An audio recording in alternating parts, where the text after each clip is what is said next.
Hello, everyone, and welcome to Autism Knows No Borders. Today, we're speaking with Michael Huang. Michael is the co-founder of UPlus, an autism center in Nanjing, China. Welcome to the show, Michael. Hi, Rachel. It's my pleasure. Before we discuss the work you do, could you explain the attitudes and understanding of autism in China?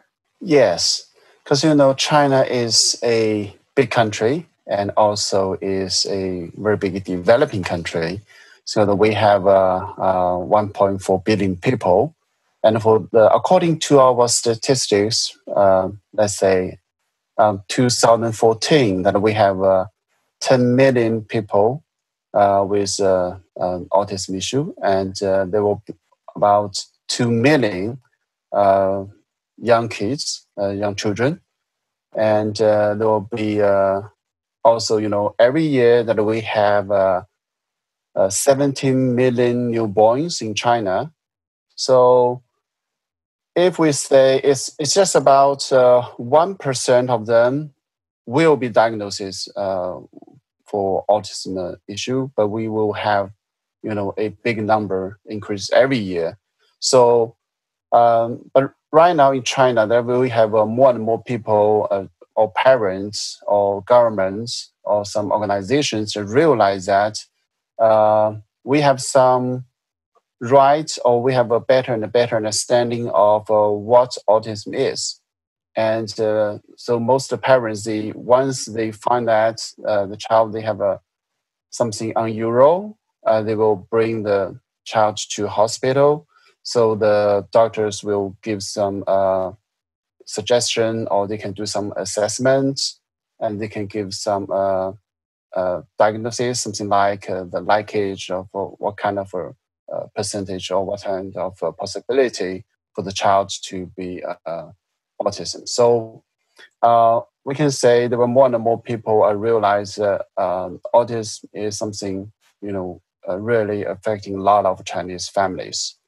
So, but the greatest thing is that because right now China is not a country, we are just get more and more open. So we can have a lot of communication with America, with some many Western countries. So that people are just, especially for some teachers or therapists or doctors, they just realize that there was some therapy or treatment plans or some good theory, something like ABA, will be helpful for the autistic children, so that we have more and more people just to be involved in the supporting to the Chinese families or those parents to give them help. Mm-hmm.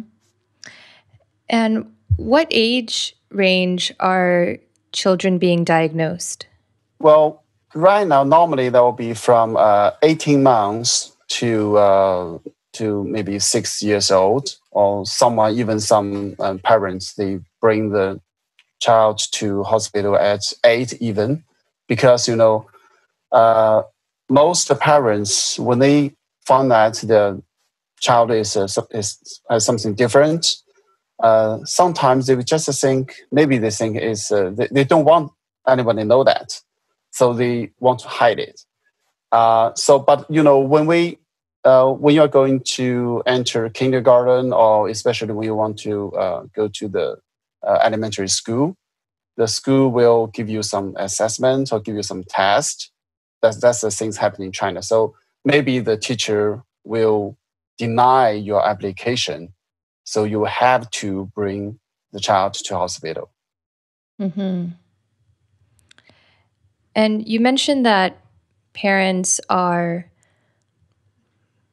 they're not wanting to.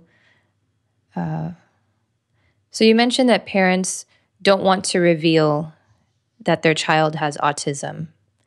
Is there still a stigma in the community? Well, yes, because most parents in China is still a very traditional country, especially for our culture. It's not like something, if you have something wrong, or if your child has some problem or not as good as the other children, normally the parents will not let others know. They will just try to show only the best moments on their WeChat group or on the social media. Even in our company, that we also have some employees that their child has diagnosed with autism issue. So the couple, the mother also, they have two children. The one is a girl, another is a boy. But the brother has already been diagnosed for autism about, let's say, even 10 years. So when they go outside, to for shopping or any time, so if they met some friends, the father will leave immediately. Will leave the mom and the boy right there, and the father will bring the daughter to somewhere else. So just pretend that he didn't know the boy. So that's something we actually, we merely see people on social media say, okay, my son or my girl has autism issue. Normally, most parents, they won't let anybody know that. So parents are seeking out services for their children, but they're not yet willing to speak up and spread awareness. You're right. Okay. Yeah, but that's why we always just keep, trying to tell these parents. So if you speak out, you can get more help. So if you just try to hide it, you will not feel happy for yourself. There will be a big pressure on your shoulder every single day. Mm-hmm. So yeah. And I want to talk about how you're supporting parents at your center. But before we get there, I want to ask how you began working with this population. Yeah, that's a great question. Because my background is, I'm almost an IT guy. So we actually, me and my brother, we started our business from 2000 after I graduated. So our business was just mainly in the multimedia programming, software, those kind of fields, or system integration. Because we created a lot of things for the, let's say, interactive technology, something like interactive projection, or something like multiple touch or 3D mapping. We apply those technologies to exhibition industry, for the showrooms, for the museums, and also we created something for education purpose. Mm-hmm. For some schools and centers. Mm-hmm. Could you describe a little bit more in detail of what one of those exhibitions would look like and how your technology is presented? Yes.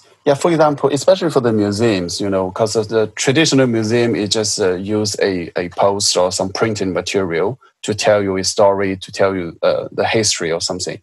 But when we apply to multimedia technologies, we can make those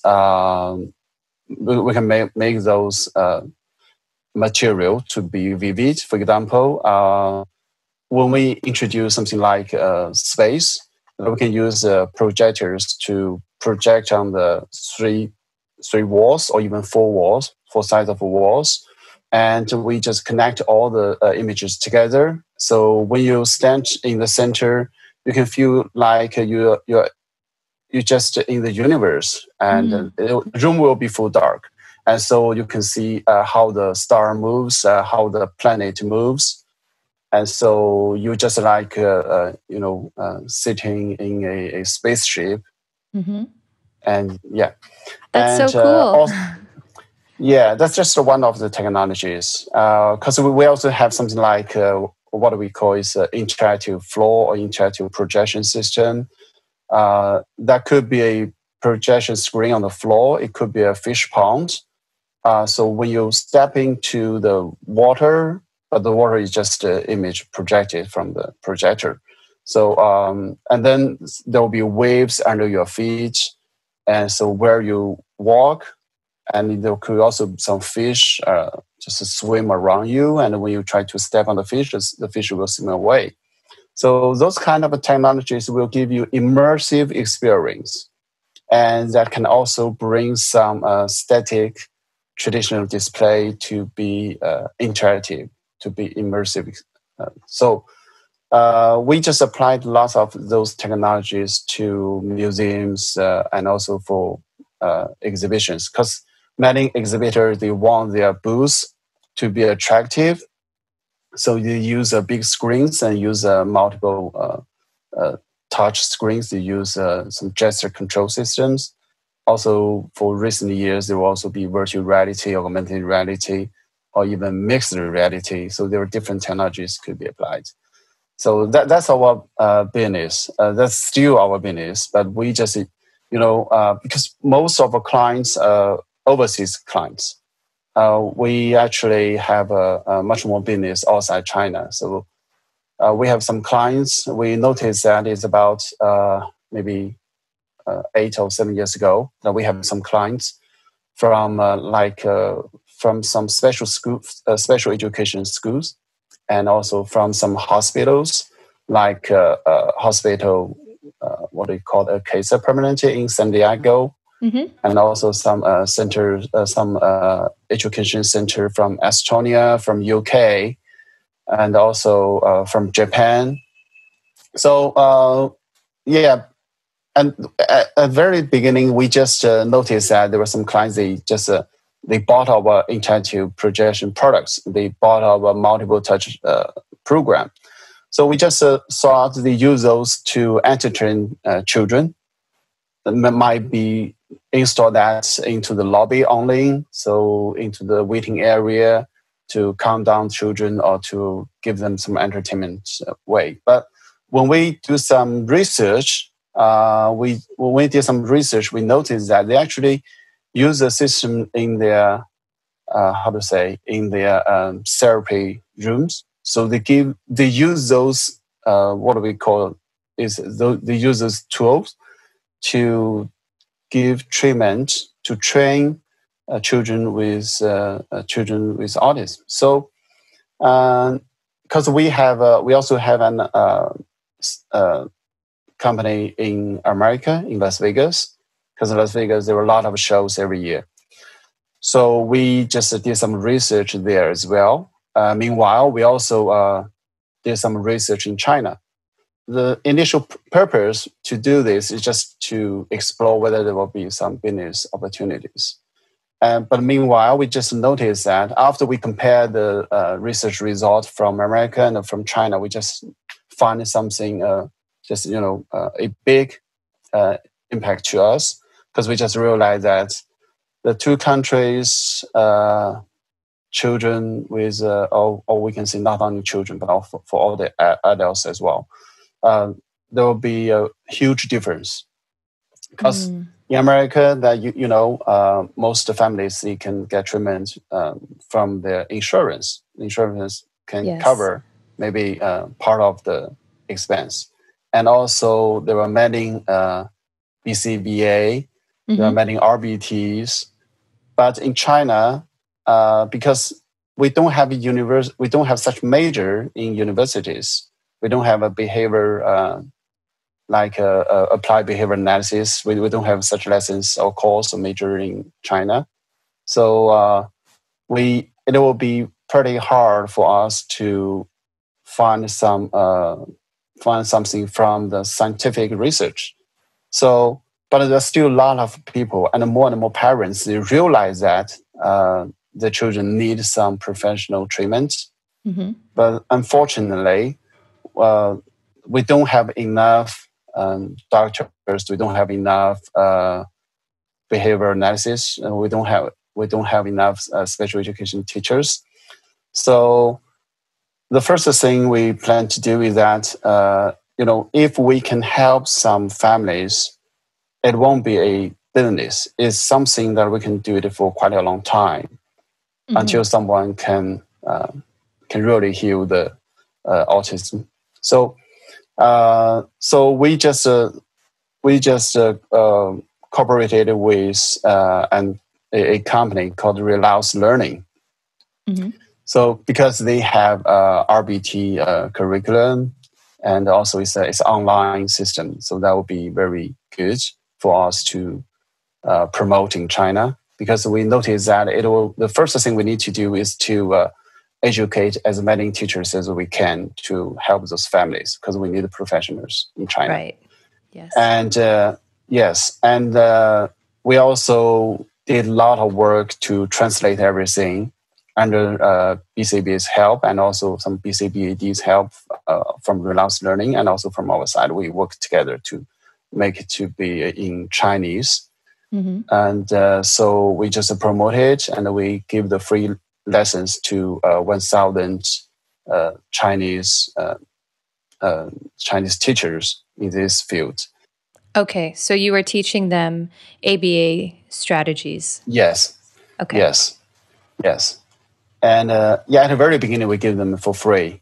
And but later, we just noticed that if you give something free, people, they may think, okay, that's free, so I can learn it today, I can learn it tomorrow. So that might not be, not everybody will be on the same page or same path too. So later we just begin to charge, but that's another story. But when we just teach these teachers in China, that we also notice that that might not be good enough. We can still do more. So we began to discuss with some centers to see whether we can work together to see whether we can import the professional or some systematic training system to China. We can try, or we can see, because for most Chinese centers, autism centers, they know ABA, but they still, argue a lot about whether ABA will actually work. So we just want them to know what the real ABA is. That might not be happening in America, but that's happening here in China. So we just we hired an American teacher, and we sent an American teacher to China to work closely on a daily basis with Chinese teachers, and we just make a room. The room, what we call, is a UPlus Academy room in the center. So the first center, they have about 200 students, and we just serve 5 students in our small room. It's about 6 by 6 meters, so it's almost 36 square meters room. So we begin to teach those students, and we can see very positive feedback. And also, not only for the children, they got very good progress, and we can also see parents' positive feedback. So that just makes us, more. That gives us more confidence to do, and also that also give more confidence to the center. So we spent 6 months with this center, and then we just moved to another center to we just increase the numbers so that we can serve, we can help. So we helped then about 16 students, 16 children in second center for another 6 months. Okay. So the reason for us to do that, because we still need to try it to make sure, well, the American, the ABA can actually work here in China, and the Chinese teachers, they can do that. So for the American teacher, at the very beginning, for the first 6 months, the American teacher will just work just hand by hand with the children, with the teacher, with the Chinese teachers. So for the second 6 months, we just ask the American teacher to be supervisor only, and also give training. So we just let the Chinese teachers to do everything. And we can also see very good results, especially, when one boy, he actually stayed in that center for 2 years, but he still cannot pronounce a single word. And he can't call his mom or his grandma, who sent him to the center every day. And he cannot even let them know that he wants to be. So that 2 years, I can say that 2 years wasted in the center before. And so when the boy in our classroom is about 1 month, that he can call his mom, and he even can call his grandma. So you know that feeling. Yeah. The mother and the grandma, they just thanked a lot to our teachers, not only the American teacher but to the Chinese teachers, with tears on their face. So that moment, just give us a strong feeling that we can actually make something meaningful, or if we call it a business, that we can make a meaningful business. That's not all the business can bring to you. Right. Yeah, so that's give us not only the confidence, but also, that's something you can put the rest of your life, your energy onto it. And then we realize that if we can make our own center, that will be even much better. So we last year that we just built our own center in Nanjing, and now we also have center in different cities, in Changzhou, the city called Changzhou, also in Shanghai. And also we have another center this year, almost ready, just because of the coronavirus pandemic. So we just delay the opening date, but next month, April, that we will, so most likely that we will open a new center in another province. And we are also currently working with some government officials to see whether we can even make some big story happen in China. Wow, congratulations. Yes, thank you. So in 1 year, you've opened how many centers? 3 centers right now. The 4th center will be opened soon. And how many students do you have at each center? Well, that's really varies, because it's almost about 30 students in each center. And do you have a multimedia room at each center? What's the setup like? Yes. Right, yes. So that's part of our features. So, yeah.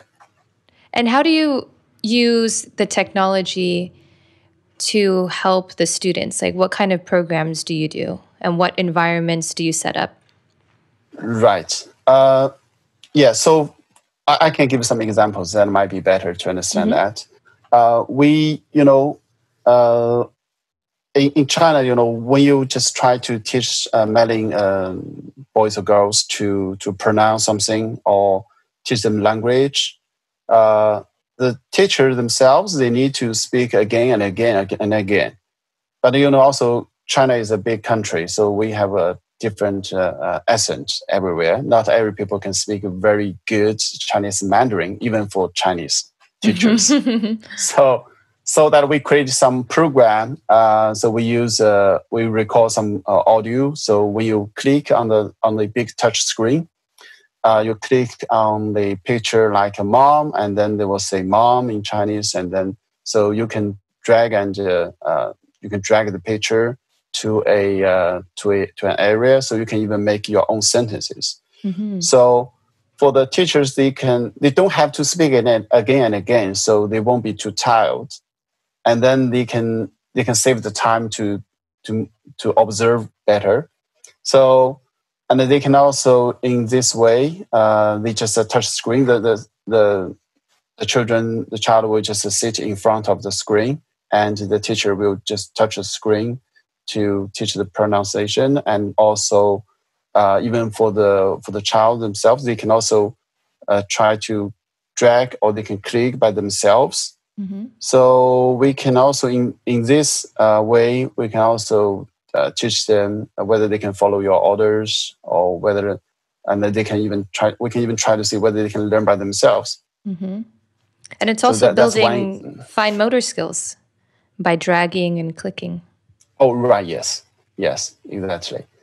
And another example is the 3D mapping room. In each center, we have one 3D mapping room, because because China is also, all the cities are very crowded. So it will be dangerous for you to bring the child to a hospital, or just to crossroads to test, to teach them what is dangerous for you, or what kind of things you need to do, or what we will meet, maybe in the park or somewhere else, or maybe on the beach. So we use a 3D mapping room, and we use some, what do we call it? It's a special camera. We just record some video in the downtown. And so we can just put everything back to our 3D mapping room. And then the teacher will let the child know that, if you, this is a traffic light, and when it turns green, that you can walk. So when it turns red, you should stop to wait. And that's real image. That will just help the child to learn before we put them to the real dangerous world. Right, without any cars, and it looks like they're stepping on the floor, on the street, I mean. Oh, yes. Mm-hmm. And also there are also some other cases. For example, the interactive projection, for sure. That's interactive projections is something we call is very popular, and we have normally, especially in our group training, when we have 5 students, normally we just compare that with traditional treatment plan. So if we ask them to sit in front of the table, they might not be very, how to say, focused on what we're going to teach. They may leave, they may wrong. But when we just turn on the interactive projection, we have 5 chairs in front of the floor screen. They will just sit there, and when you call their name, and they will just enter into the playground area one by one. So it seems that, well, the teachers, they say, okay, it's just like some drugs to help them, be very good understanding of what you're going to say. And, we sometimes have some, for example, if we start a painting program, there'll be different colors in some bottom. So you can kick the virtual bottom, and then there will be some colorful paint out of the bottom. So we just ask a different child to kick different color. They can stand at different 4 corners, so they can work together to finish something. So so in this case, we can actually teach them many things. So maybe even for different levels of students, they can participate in same interactive activity, but we can teach them different things. Mm-hmm. So for someone, maybe for their, keep their balance, or for someone, maybe to teach them the color, and for someone, maybe we teach them to how to pronounce the colors or something. So it's so it's just in one group training. So we can just try to make, achieve different purpose or target. And I can imagine that having interactive technology motivates the kids to want to learn, and it grabs their attention. Yes. Right. And I really like that you call it the 3D room. Yes, 3D mapping room. 3D mapping room. Yes, 3D mapping room. Yeah, that's a great way to generalize skills in different environments too. Yes.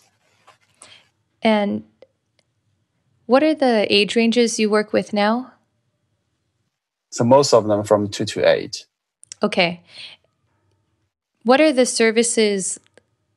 What services are available for adults with autism in China?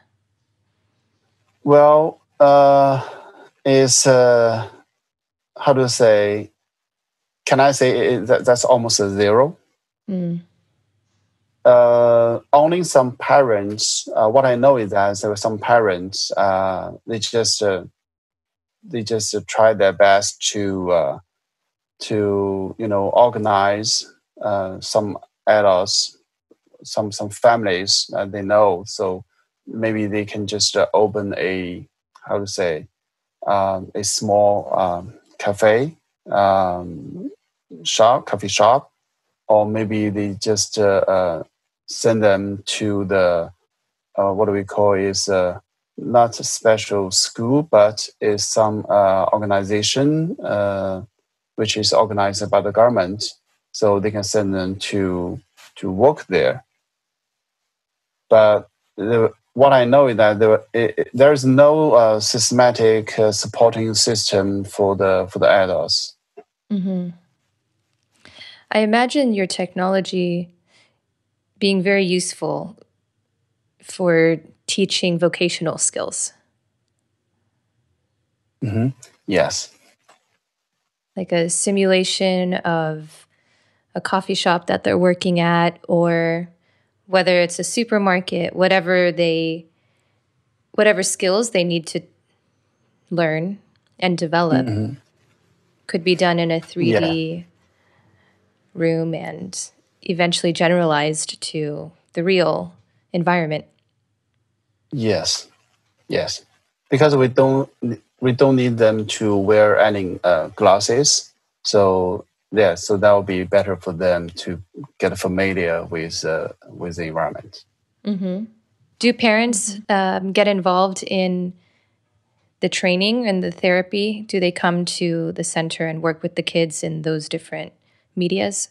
Well, no, because we just wanted the children to be independent in our training course. So the parents, but anyway, we have plan for the parents. Okay. Because because in China, normally the grandparents will take care of for children's daily life. So normally that's the grandmother or grandpa. They send children to our center. So for the young couples, for the young parents, that we give them different type of training or support. That's what we call it. We call it parallel education.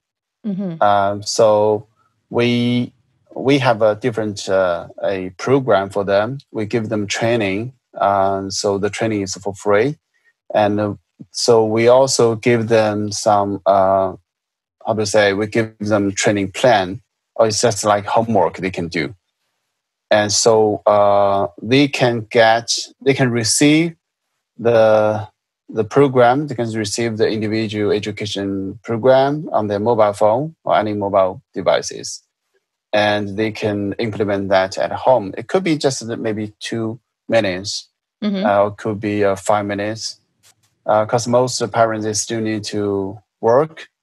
In China, that most families, both couple, both mother and father, they need to work. So they can earn money, and then when they return home, normally, they will be very tired. So our plan won't occupy them too much time. But all the things they have done on the on the children that they can take pictures, or they can take a short video, and they can upload that through their mobile phone to a platform. So the teachers on our side will be able to review that, and then we can make something like what we call is just like a diary for the kids, and then so they can review that, and we can review that, and we can give some comments, we give a reply to them. So it's just like they can have a home teacher or home doctor can give them a one-on-one support. Mm-hmm. And so, and even, because each center will have some, limit to serve other cities' families.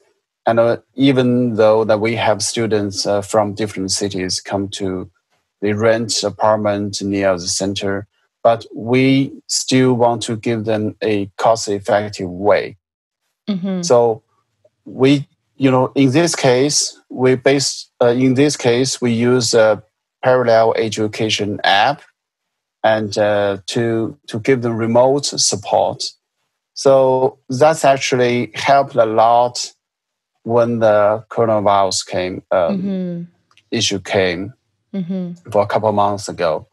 I'd like to give one example. For example, in our new center in Changzhou, the center just opened for two months, and then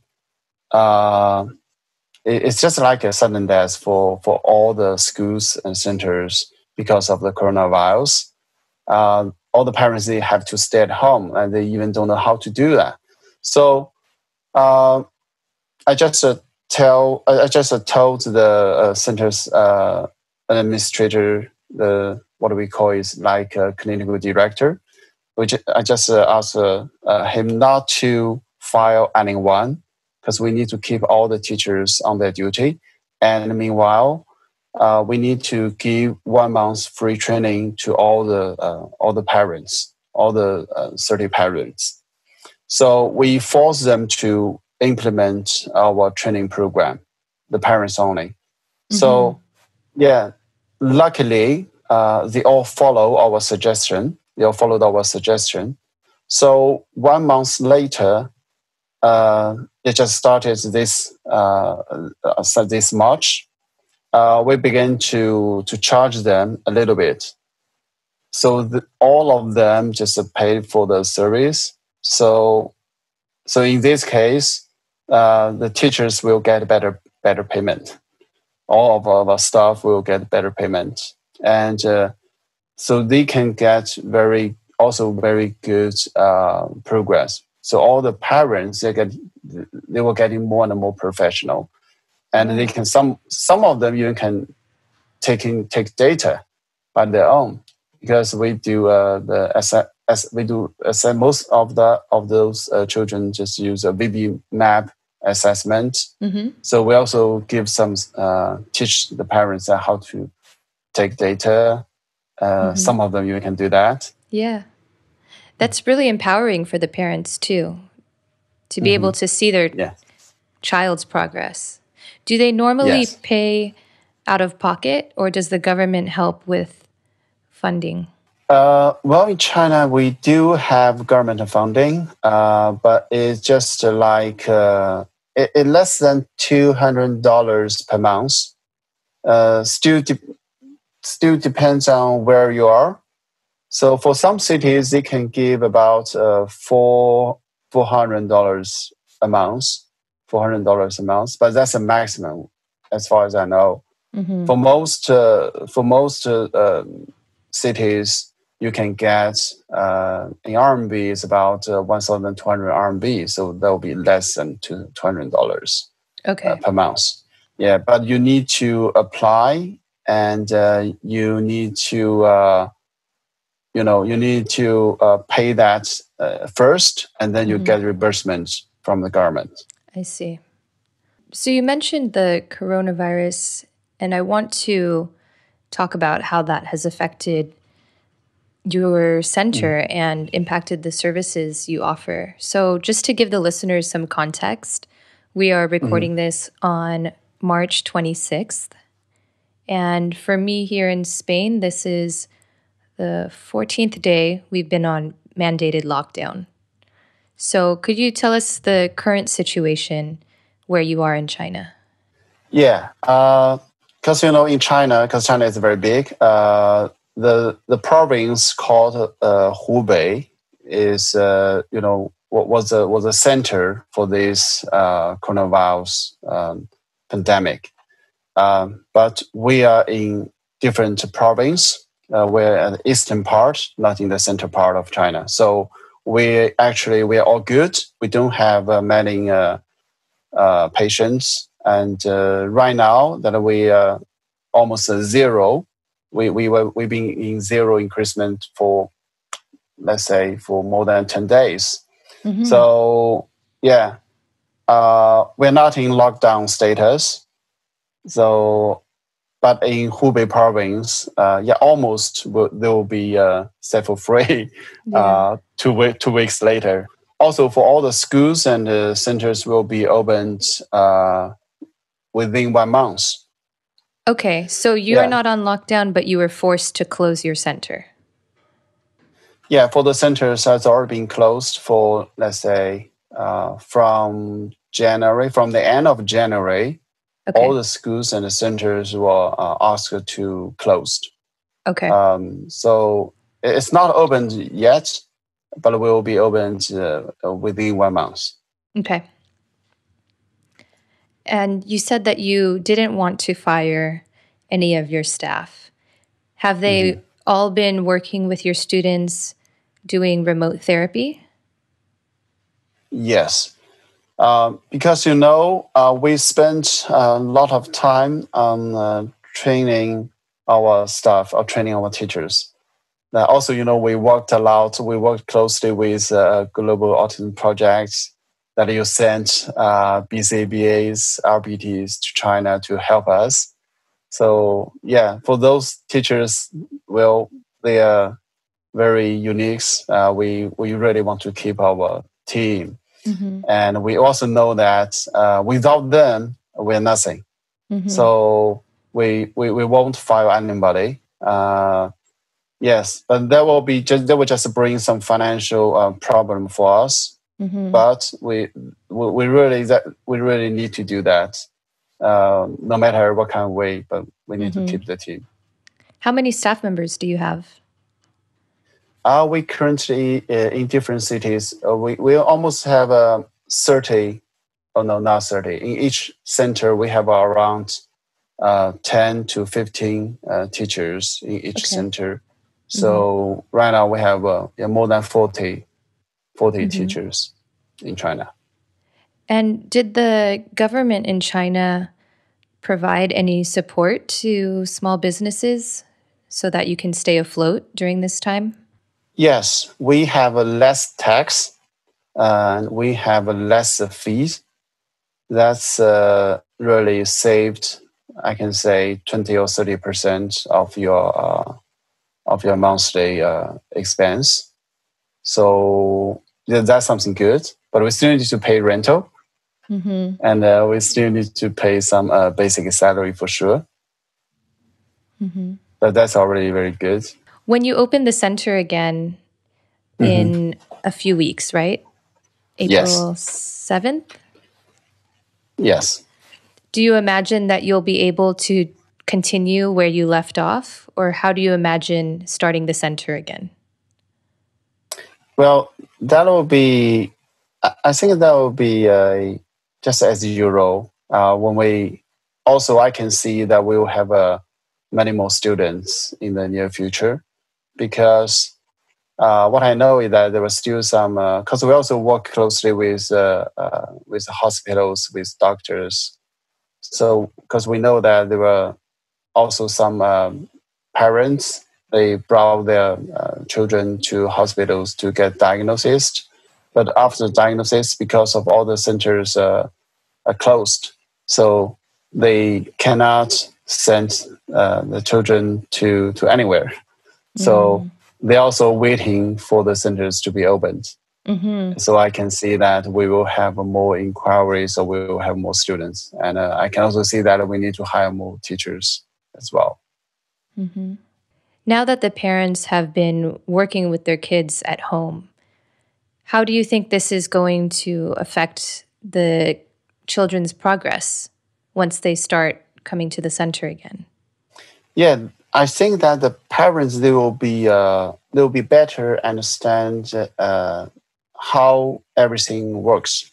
So they will know that what the teacher taught in the center before. So they will understand. Oh, actually, there was something they can do, and so they will not simply see something on the paperwork, but they can also understand the theory behind what we are working in. And so, yeah, I think there will also be better communication between parents and our teachers. And also, they know what kind of service is professional and what kind of service. I also believe that they will refer more parents to our center. Mm-hmm. Are you keeping the parents connected during these times? Yes, always. Because in China, that we have most of our parents they use WeChat as their main social media, social network media. So we just give them notification or communications through the social media platforms, and so we also, because most of them are using our remote services, so the teachers just kept communicating with them to to supervise them, Mm-hmm. to implement the home training. Mm-hmm.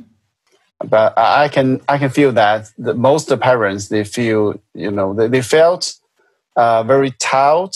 They feel very tired, and they know how much effort the teachers in the center they spend on their children, and yeah, they can feel for that. I can also know that most of the parents they just want to send the children to the center, but they won't give up home training. They will find the best way to keep the balance. Interesting. Where do you see UPlus in the next few years? Are you working on any new technology? I can see that UPlus, we are going to work with government closely to train, to give the training to more teachers.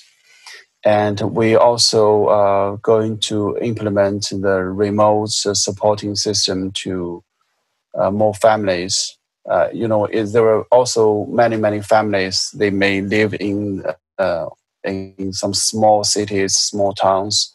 It'll be pretty hard for them to find the professional centers they can have, or special education schools. So it will be, maybe the online service will be the unique way, or maybe they will just bring them the hope.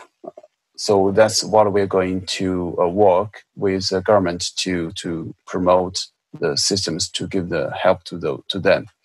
And meanwhile, we're also going to have more centers. As for the technologies, I think the current technologies will be good enough, but the first target for us is to build as many content as we can. Because in Chinese, for example, that we need more contents, like we need to teach them Chinese characters, the words. That will be a huge work to do. So because we have more and more students, they just grown up, but maybe they cannot reach the level to go to schools, to elementary school. So it will be better for us. We can teach them more, some academic things that we can teach them. Mm-hmm. So that will just force us to build more content for these students. Mm-hmm. And yeah, but we will also just try to invite more BCBAs to implement the technologies for research purpose to make everything be more efficient in the future. Okay, Michael, we're going to have to wrap up here. Right now in the US, there are a lot of ABA centers that are deciding how they can move towards a telehealth model while keeping their staff. And some are being forced to put people, like lay people off. Some people are losing their jobs. And I was wondering if you had any advice for owners of the ABA centers who may be struggling during this time of uncertainty. Well, actually, that's the same thing we're facing because the end of last year, we also opened a center, ABA center in Las Vegas. Because, then we have more American professionals can take care of the locals and also for the Chinese parents and also for centers. So we didn't fire anyone either. We also just even sent a letter to all the to clinical directors and also to all the RBTs that we just need to, because in China we have a familiar sentence is that I would say the methods or the ways will be always more than difficulties. So the telehealth, it will be a something very good for the families.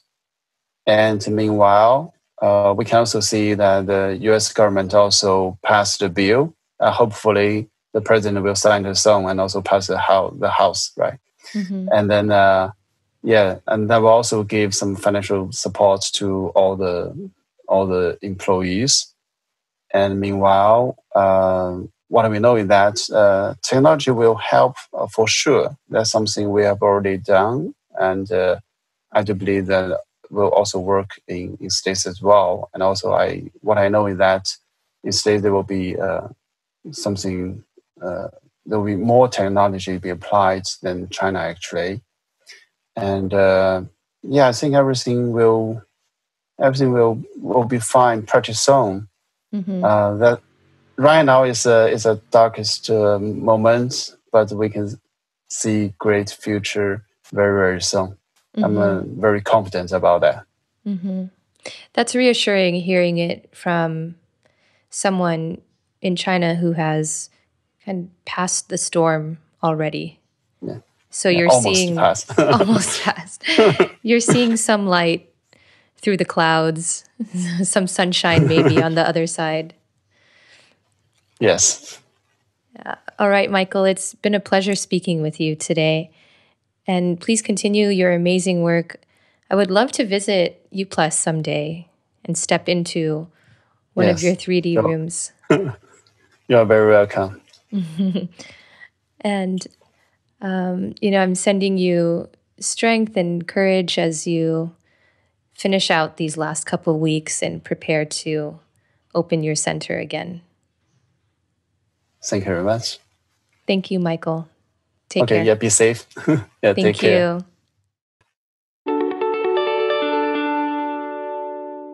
Thank you for listening to Autism Knows No Borders.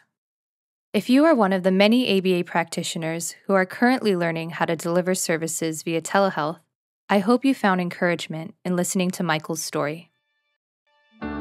You've been watching Autism Knows No Borders. If you like this video, please give it a thumbs up and subscribe to our channel.